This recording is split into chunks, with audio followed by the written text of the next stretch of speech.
When I was in youth group many years ago, I was specially chosen to be on the projection team. Me and my buddy, Matthew Civico, were specially chosen to work inside the newly constructed projection and sound booth for the youth group.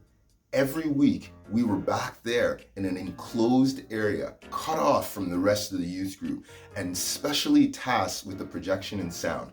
What an honor. That projection booth came with certain rights and responsibilities. For example, anyone who was not involved in projection or sound could not be inside the booth. This was a special booth. My youth pastor in time added someone else to the projection booth. Someone on the team who was just finding out about God, someone who just started coming to our church and our youth group, and they were getting connected to who Jesus was. And my youth pastor had this great idea to have them involved in the service. That's a great idea, right? So obviously, teenager version of Dane was ecstatic. Not so much. I was jealous, and I found myself in the middle of a competition of competence. Competence competition? What's that? You know exactly what I'm talking about.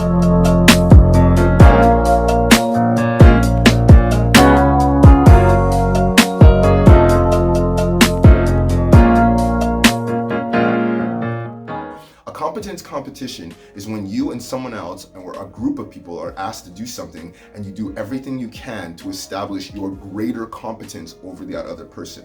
You say things like, "Oh, well, I received special training, so I should be the one that's responsible for doing this." Maybe you comment loudly when the person is late. "Oh, I usually like to come on time or even a little bit early to set things up." Or maybe you casually talk loudly with your friends saying stuff like, "Yeah, I've been doing it for quite a while now. You can just stick with me. I'll show you the ropes. It's okay if you're struggling." I would even say things like, "It's okay if this isn't your ministry," or maybe, there's another calling that God has for you in your life. In my competition of competence, I was fully aware of what I was capable of, and I would fight to the death to make my competence known. That being said, whenever I had an opportunity to pray publicly, that same mentality of competence abandoned me. It wasn't just that I was uncomfortable praying in front of other people.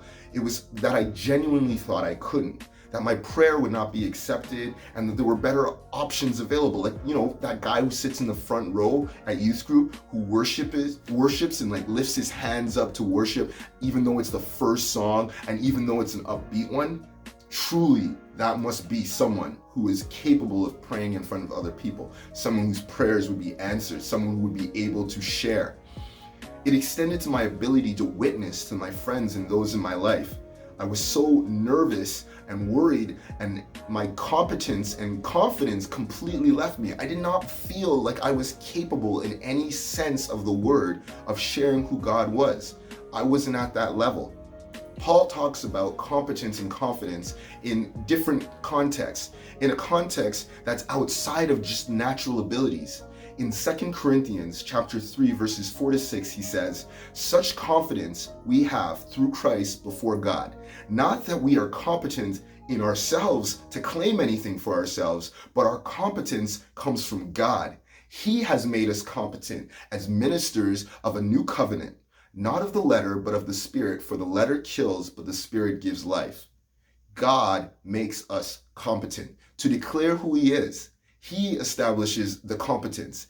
Jesus even told His disciples in Luke chapter 12, verses 11-12, "When you are brought before synagogues, rulers and authorities, do not worry about how you will defend yourselves or what you will say, for the Holy Spirit will teach you at that time what you should say."